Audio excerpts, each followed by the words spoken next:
Join me, Dan Egan, at Snowbound Expo this November 3rd, 4th, and 5th at their new location at the Boston Convention Center at the Seaport. I'll be there all weekend, so make sure you stop by and say hi. The lineup of brands is amazing and perfect for you to purchase your new skis, snowboards, gear, and lift passes, and so much more.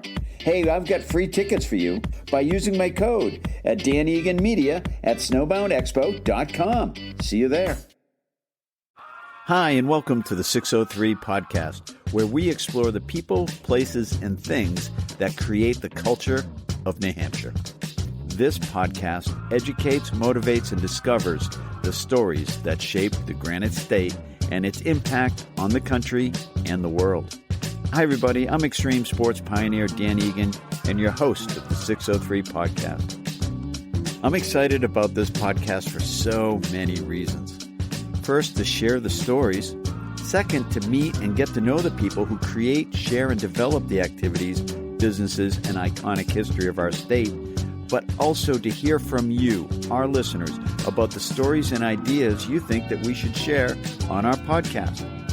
You can check out our website at 603podcast.com to learn more about our guests and to share with us your stories and ideas of people who you think we should interview.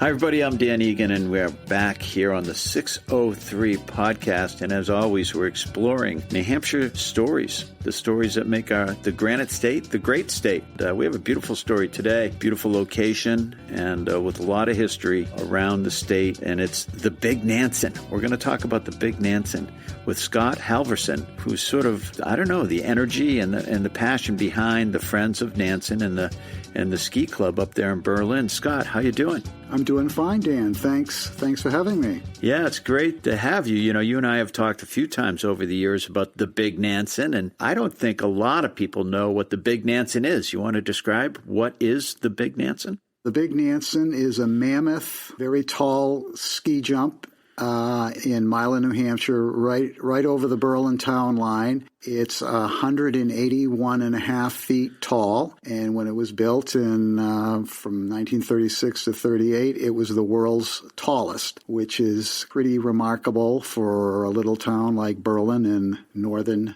New Hampshire. When it was completed in 1938, it held the first ever U.S. Olympic trials there. The next year, it held the same thing. Also, the FIS World Qualifiers were held there. The next year, it held its first national championship. It held three other national championships and a North American championship and various international invitationals. Unfortunately, due to many reasons, it was shut down. Its last competition was in 1985. Yeah, which I found amazing that it was that recent, actually. Now, just want to kind of take a step back. We're talking about the late 30s here, and we're talking about northern New Hampshire, not necessarily on the beaten track, right? It's a little bit off, but the highest ski jump in the world built on these huge towers. And all this in the 30s, I've been reading that there were over 25,000 people showing up to watch these competitions.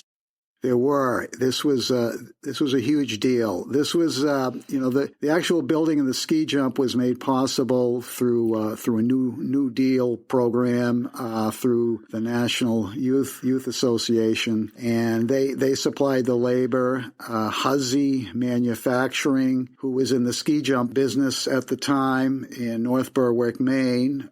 By the way, they're still in business. They don't build ski jumps now, but they supply seating for stadiums across the world, actually. So through that program, through that New Deal program, my grandfather, who was the president of the Nansen Ski Club back then, became an NYA supervisor, convinced them to undertake this mammoth project to build the world's tallest ski jump. And somehow they put it all together and everything else, and it got built in 1938. I mean, the Nansen Ski Club had been a huge ski jumping club for years, but it had smaller jumps. Their competition kept getting better. They wanted to host national events, and they knew they had to do something big to do that. Like you say, it's in Berlin, New Hampshire. No way to get there from here. They were put on the map. Like you say, 25,000 people showing up at events, all along these little roads. There were snow trains.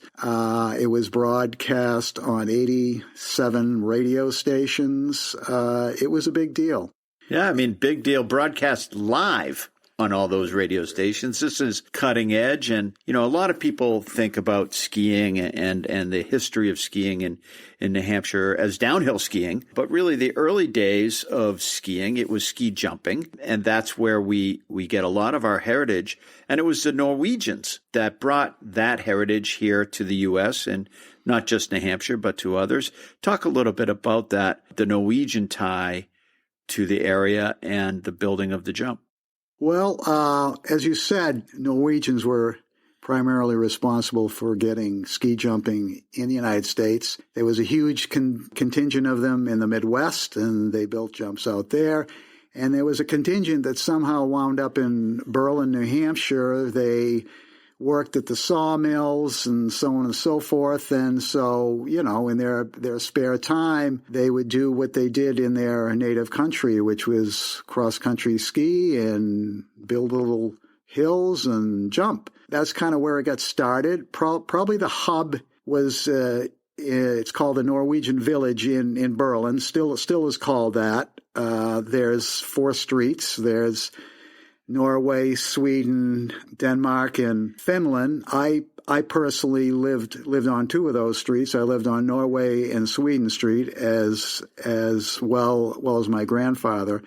So, yes, there was a huge Norwegian contingent. All the meeting minutes were in Norwegian. In the early days, not so proud, but only Scandinavians were allowed to join the Nansen Ski Club.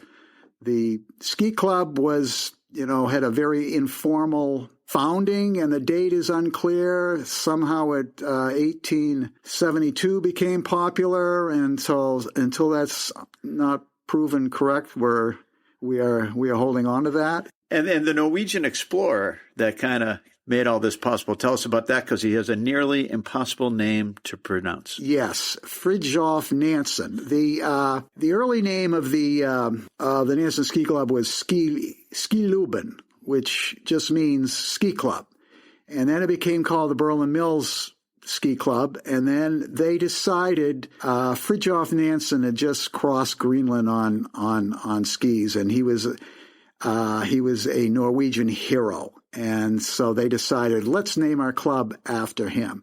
So it didn't really have anything to do with him having to do with a jump, but it was just a very famous person that you're really proud of naming the club after him. He was the Babe Ruth of ski jumping? He was. I would say that. He was the Babe Ruth of a lot of things. He's a Nobel Peace Prize winner. He's known for much more than just ski jumps and skiing. And he actually came over to Berlin in 1929 and met a contingent there.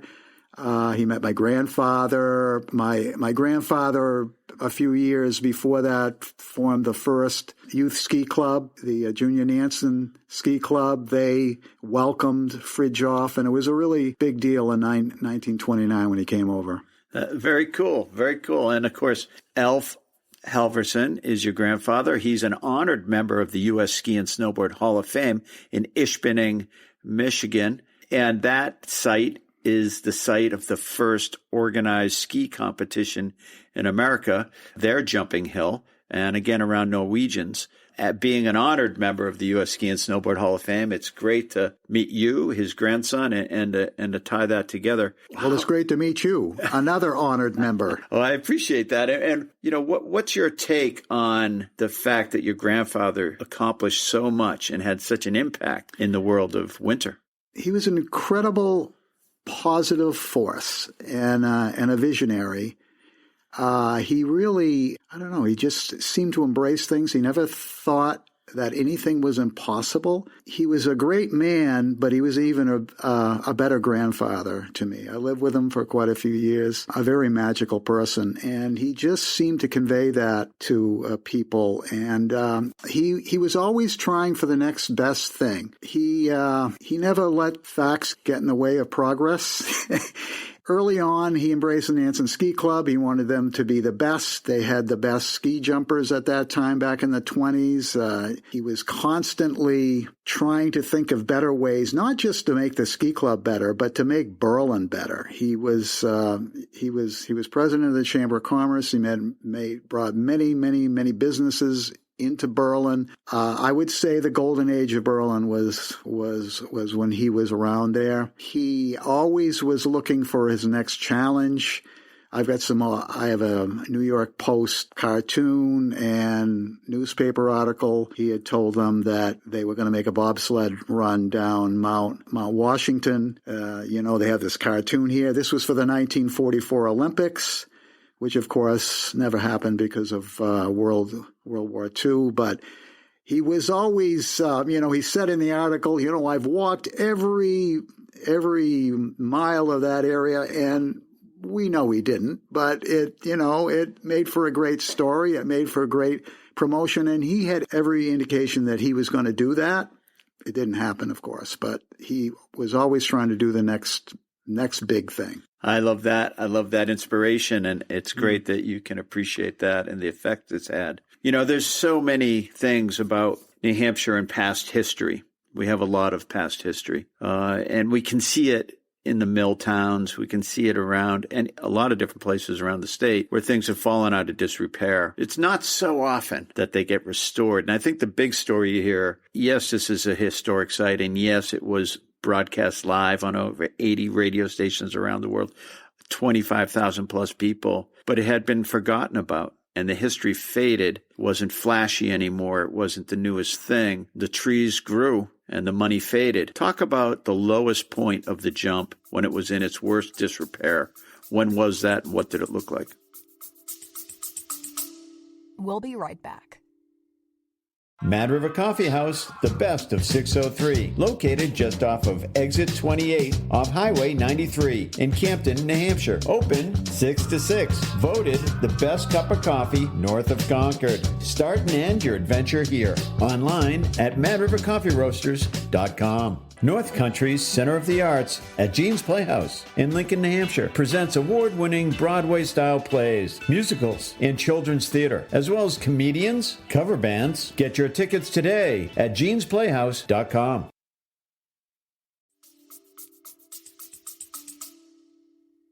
I would say it was probably 2013, 2014 before any restoration was started. You could not. The tower is 181 feet tall on top of a hill, right on the side of Route 16.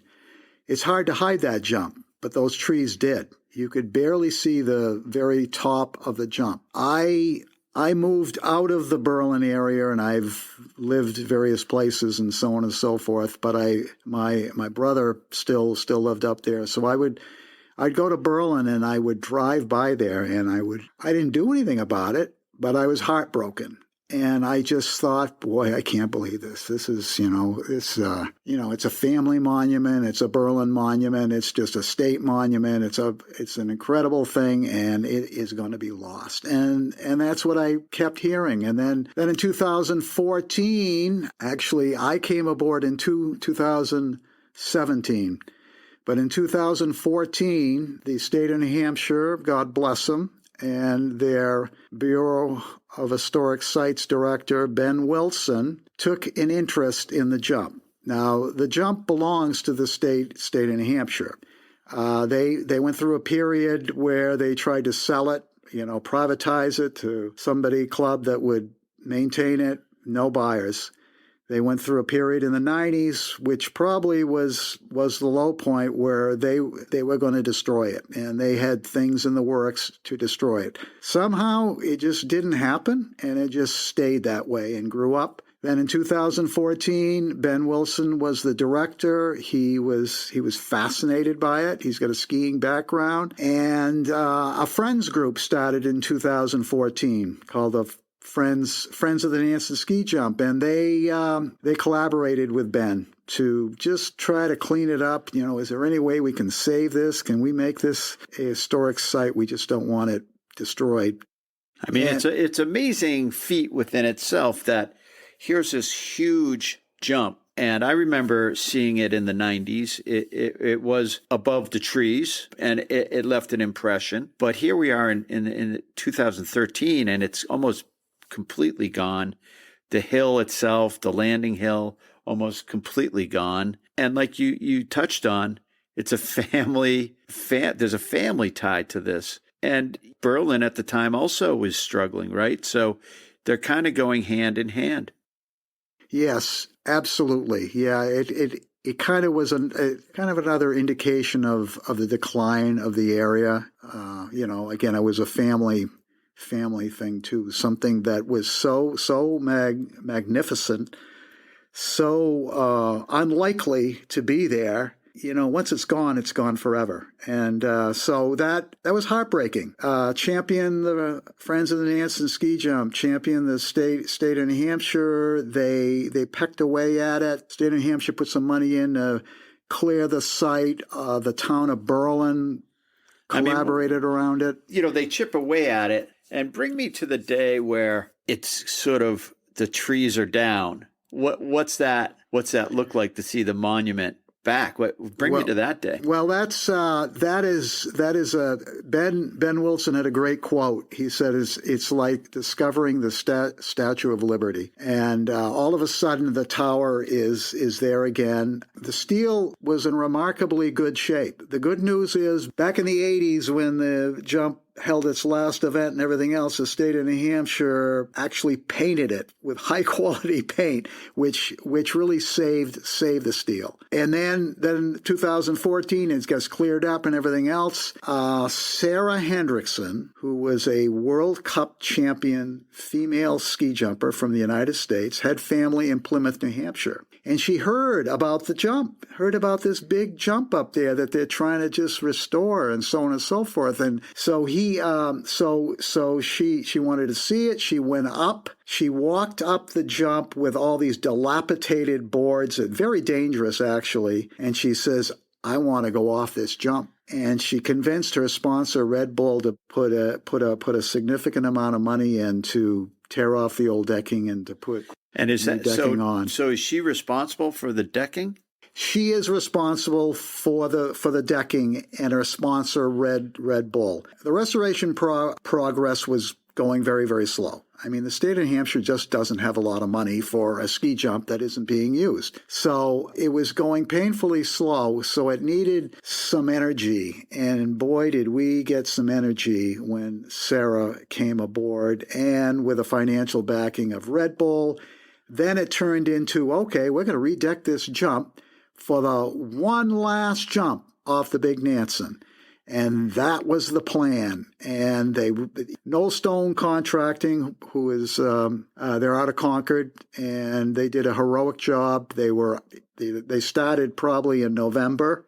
They were working through December to redeck that jump. To make this long story short, Sarah flew off the jump on March 4th, 2017.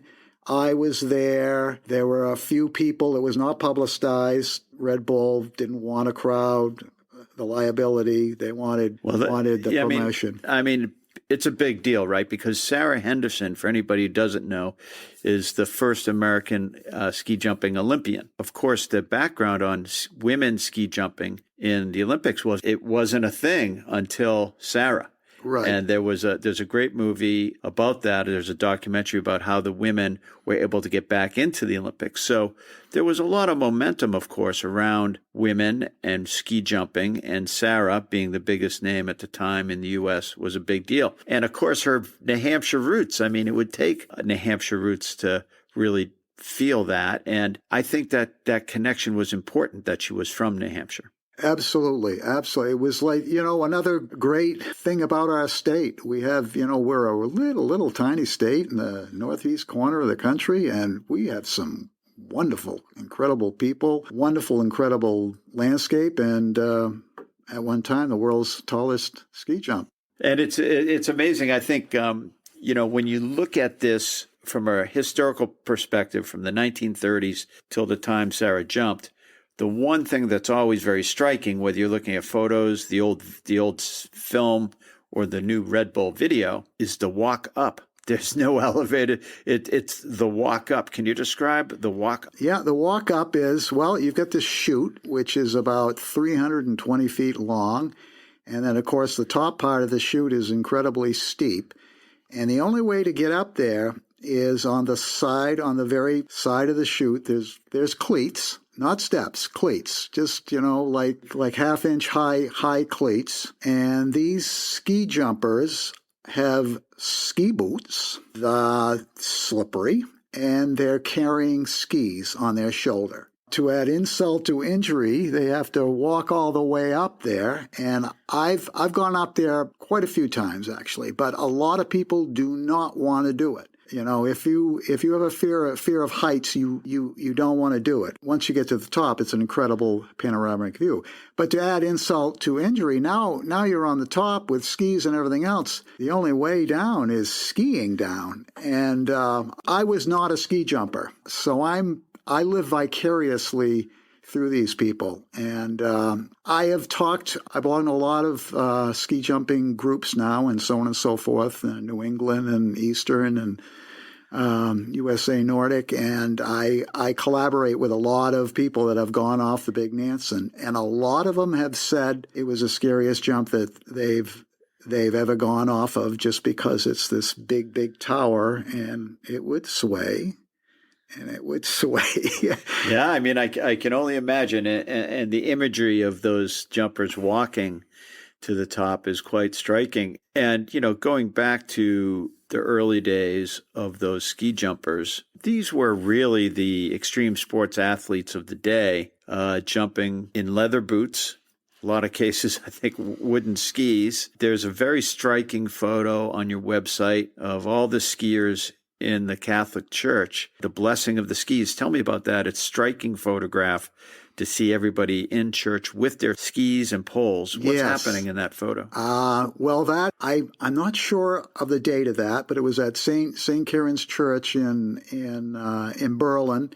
And before the ski jumping big events of that day, all the competitors would go into the church and be blessed, and the blessing of the skis. And as far as I know, Berlin was the very first place that was ever done, and it was done year after year after year after year. It's just another community thing. The ski jump and the ski club, and was very, very proud of their athletes, very proud of their ski jumps, and they wanted to make sure that they had all the help they could get. Absolutely. I'm glad they were blessed before they were pointing it off that thing, because you look at they're just launching. It's not what we see today with, sort of the suits that help you fly through the air, the hands and all the technique we see. These guys are pointing it, flapping their arms and trying to land on their feet. It's quite impressive footage. Yes, the style of ski jumping has evolved quite a bit since those days, and again, it was the Norwegians that kind of made the evolution. But like you say, the early days, geez, how can I go further? Well, I think I can go further if I flap my arms. I mean, it works for birds. So the early styles were all of this, especially the athletes from the United States. Then all of a sudden we'd get Norwegians over here, and all of a sudden these guys would fly down the hill and they wouldn't be flapping their arms. They would just have their arms by their side,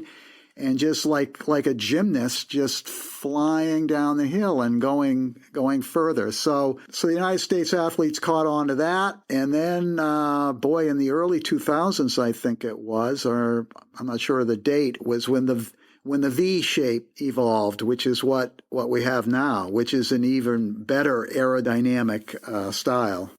Yeah, it's amazing to see that evolution and to see the commitment to flying through the air. It's so striking.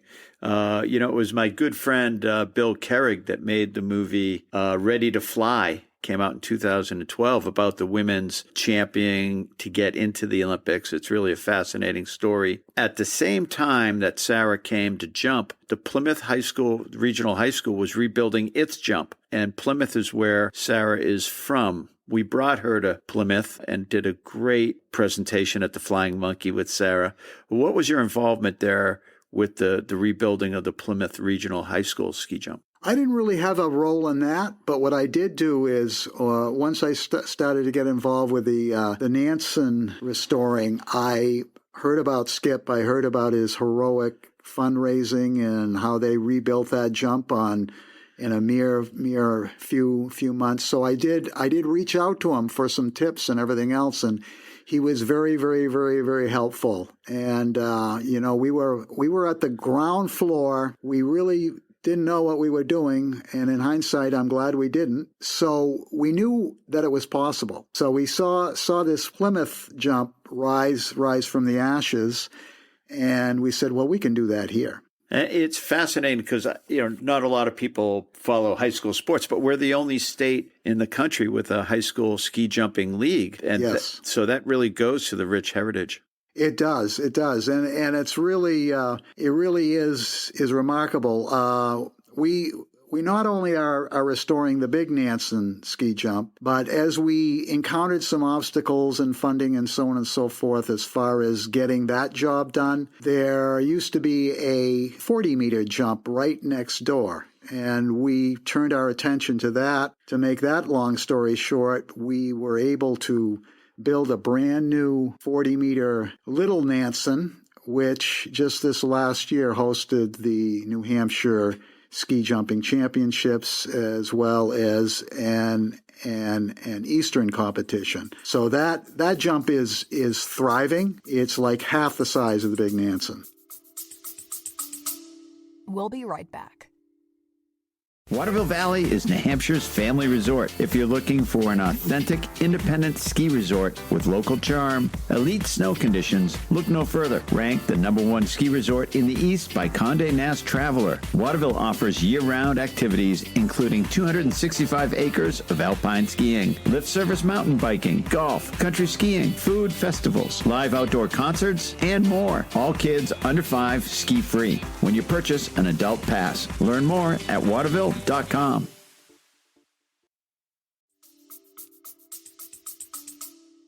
That's amazing. Of course, we're on the 603 podcast. Today, we're talking about the Big Nansen, just north of Berlin, New Hampshire.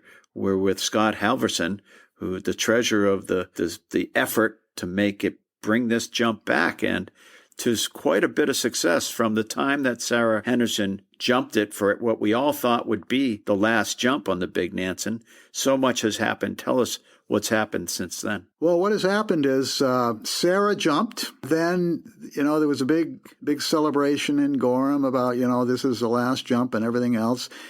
And then the coach of Sarah said, that jump's in pretty good shape. That can be used again.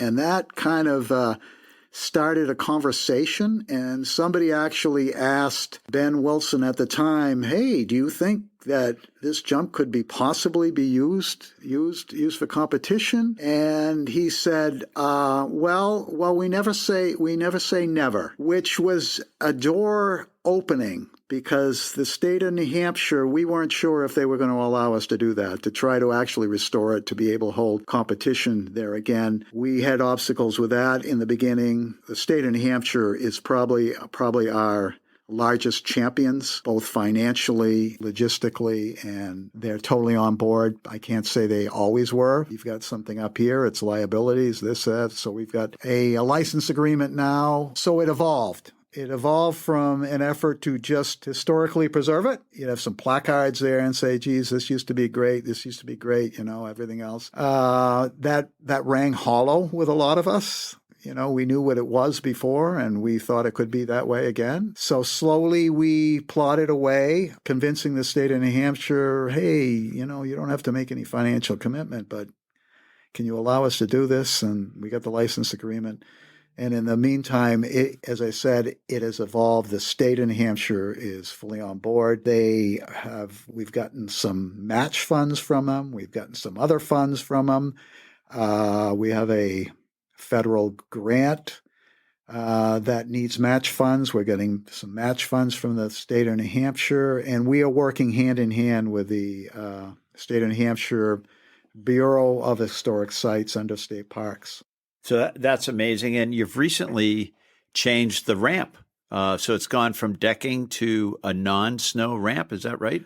Well, that is the Little Nansen. That is the smaller jump that we built right next door. The first year we built it, and it was just dirt in the side of the hill and everything else. We hired probably the best ski jump designer in the country. He did a fantastic job. We were up against it. We didn't get our grant funding and everything else until October. We got ledge. It cost 4 times more than it should have.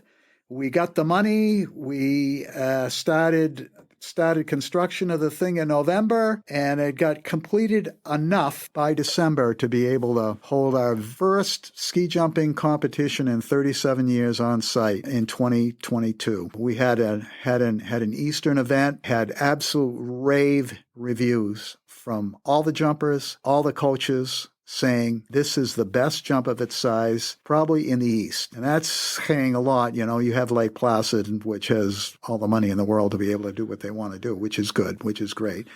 And then the following year, we said the snowmaking part and everything else is a huge deal. So we said, how can we minimize our work on? And we heard about artificial in-run track and everything else. We did our research, found the best thing, cost effective. We got it from the Czech Republic. It arrived here. We got a contractor to build a deck instead of a dirt ramp, a deck. Install the track. So that's what we have now, an artificial in-run track. The test run for it was done the morning of the competition. And has the kids jumped on such a artificial track before? They have in like Lake. There is one in Lebanon, but it's purely steel. Ours is steel with ceramic knobs. The ceramic knobs are really the thing that really makes you fly well. So they had jumped on pure steel. They probably hadn't jumped on what we had, and those kids flew down the hill. It was a remarkable thing. Now, congratulations to you to do that. That's quite something. And I think the better these facilities get, of course, the more interest there is from kids to do it. One of the cool things about ski jumping at the high school level is you don't have to have ski jumped to join the team. It can be a whole new skill to learn, and athletes can do it. So it's fascinating. How many competitors? We had probably 45 competitors from nine different high schools, and they all loved the jump. We were on Chronicle, and they did some interviews with the ski jumpers, and they were great in promoting the sport and promoting our jump. And so do you have snowmaking up there? Is there a plan for snowmaking? What's happening there? There is a plan for snowmaking. We have made snow the last 2 years, not without difficulty. Nearest water source is the Androscoggin, and we actually, the first year, we laid out 1,800 feet of fire hose from the Androscoggin River to the jump site, which is on the other side of the road. Unfortunately, our pump failed. It was below zero, and all the fire hoses froze. So not to be denied, we loaded up the frozen fire hose in a big long trailer, brought it down to North Conway, put it in a big warehouse, thawed it out, brought it back up, and did it again. This time the pump didn't fail, and we were able to make some snow. This year, we made the snow right by the Androscoggin and trucked it over. Huh. We actually have a grant. We have a Northern Borders Regional Commission grant to find a water supply source for snowmaking, which could include either storage tanks, piping from the river, a well, or a pond. We're still in the works and trying to find the best solution. All of these things. There's no slam dunk here. So we're still researching on how to do that. But the good news is we have the Northern Borders grant to be able to do that. That's amazing. So much going on. So exciting to that this can be revived. Congratulations to you. What's next for the Big Nansen? Well, what is big next for the Big Nansen is, I told you that steel was in great shape. Well, it is in great shape for being built in 1938, for being built during those codes, for being, how many decades old. We need to do some renovations to the chute itself. We have to reprofile it for modern ski jumping. And plus it needs safety renovations like deflection boards and so on and so forth. And so doing those, it increases the wind load. Doing an engineering study, there are some stressed members that will need to be reinforced. We're not exactly sure how much that is going to be, but it's not going to be cheap. It's a ski jump. It's way up in the air and so on and so forth. So we anticipate it's going to cost probably $800,000 or so to be able to reinforce the tower. That's a ballpark thing from an iron company that said, well, we got to get up there, we got to do this, we got to do that. We think that. So the good news is we have a $500,000 Save America Treasures grant that has been awarded to us, but we need a $500,000 match. It's a 1-to-1 match. The state of New Hampshire has committed $200,000 towards that match. We're now in the proceeds of trying to close that gap. We want the million. We want the 500,000 and the 500,000. All your listeners that just have a bunch of money that's hanging around, they don't know what to do. Feel free to turn our way. We are actively fundraising for that match. That's great. And that's skinansen.com. People can track you down there, Scott? Yeah, they can. They can also email me personally. Scott Halvorson, shalvor22, SHALVOR22 @gmail.com. Great. We'll put all that up on the website, on the blog. People can find you.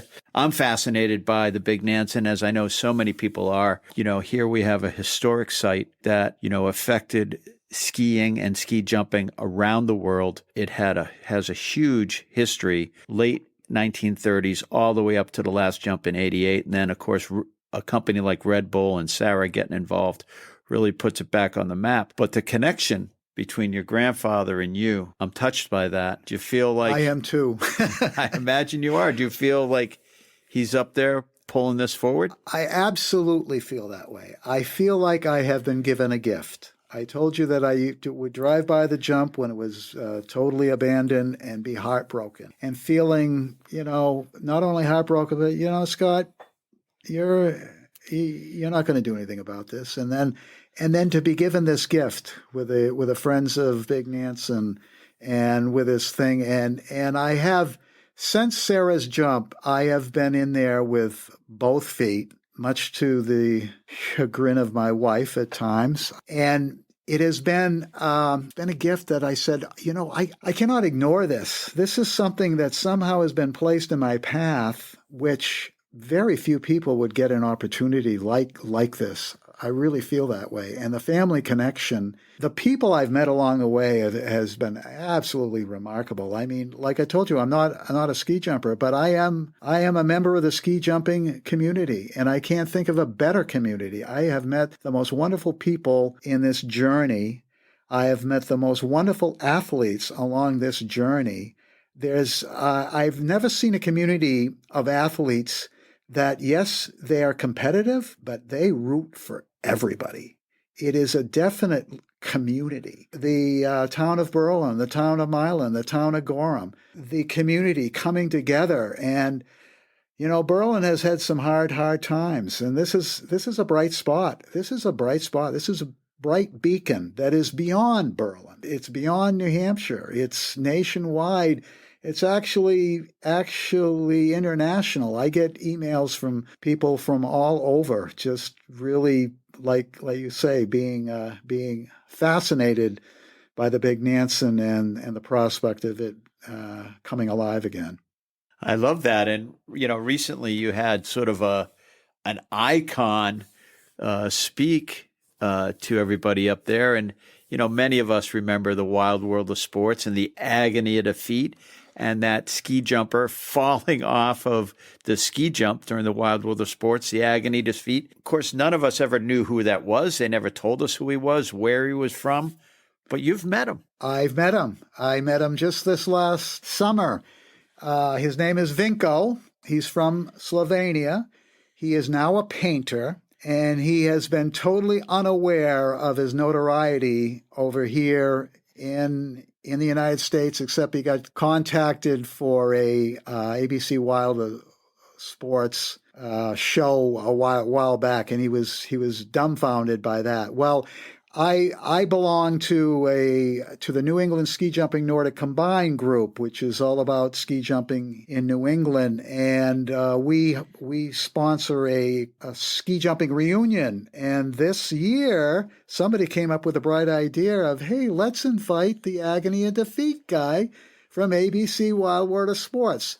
It's very ironic because it really wasn't helpful having that shown week after week after week on ABC Wild of Sports. A lot of people thought, oh my God, the ski jumping is so dangerous and everything else. But anyway, so it's kind of, we turned lemons into lemonade, and we invited this guy over from Slovenia. He came over, hardly spoke a word of English, was one of the nicest guys I've ever met, and he actually made the trip up to the Big Nansen. We held a nice little reunion there of former champions of the Nansen Ski Club, and I gave him a Nansen Ski Club ornament, and he posed on the takeoff, showing that he could actually ski jump. It was a really fun event, and it was, again, turning lemons into lemonade. Oh, it just illustrates the worldwide audience and community, and you represent the generational pull of sport. And I always say that skiing is a beautiful generational sport because, somebody teaches us and we teach others. And now you're providing an opportunity for so many, for such a great sport to have this opportunity. You must be extremely proud of that. I am very proud of that. Again, I feel like it's a gift. I've been presented this opportunity. I have not turned away from it. And I am extremely grateful that I haven't turned away from it. I really do believe that it is an incredible beacon of light. It's restoring a sport to a region that it was famous for. It's restoring an historic structure. It's restoring an incredible sense of positive community. And you can't, those opportunities don't come around. We can always complain about things. It's not hard to complain. There's always something that's not quite right. And there's lots not quite right about this project that we're trying to do. There's always obstacles, but it's just an opportunity that should not be denied. No, my hat's off to you, Scott. Well done. Carry on, my friend. And I look forward to coming up there and seeing a ski competition and watching those people fly. Absolutely, Dan. I want you to come up and, we're going to get the little, right now we have the little Nansen, and it's not going to be too much longer before we're going to have the Big Nansen going again. And I want to thank you so much for letting me tell at least part of the story. There's lots more to the club and the jumps. Absolutely. You can find it online at skinansen.com. Of course, I'm going to post all the information on Scott, how you can be involved. Get up there, take a drive into the North Country, witness it for yourself. I'm Dan Egan with the 603 podcast. Thanks for listening. Make sure you check out our website at 603podcast.com for more stories, tales, and exploration of the Granite State. The 603 podcast is sponsored by Mad River Coffee Roasters. Your adventure starts and stops here. MadRiverCoffeeRoasters.com. Waterville Valley Resort, New Hampshire's family resort. watervillevalley.com. Jean's Playhouse in Lincoln, New Hampshire. Check out their summer schedule at jeansplayhouse.com. And Ski Fanatics, your one-stop shop for year-round adventure at skifanatics.net. Follow us on Instagram at 603podcast. The 603 podcast is recorded at Studio Lab in Derry, New Hampshire. Produced by Sammy Blair. I'm Dan Egan. Thanks for listening.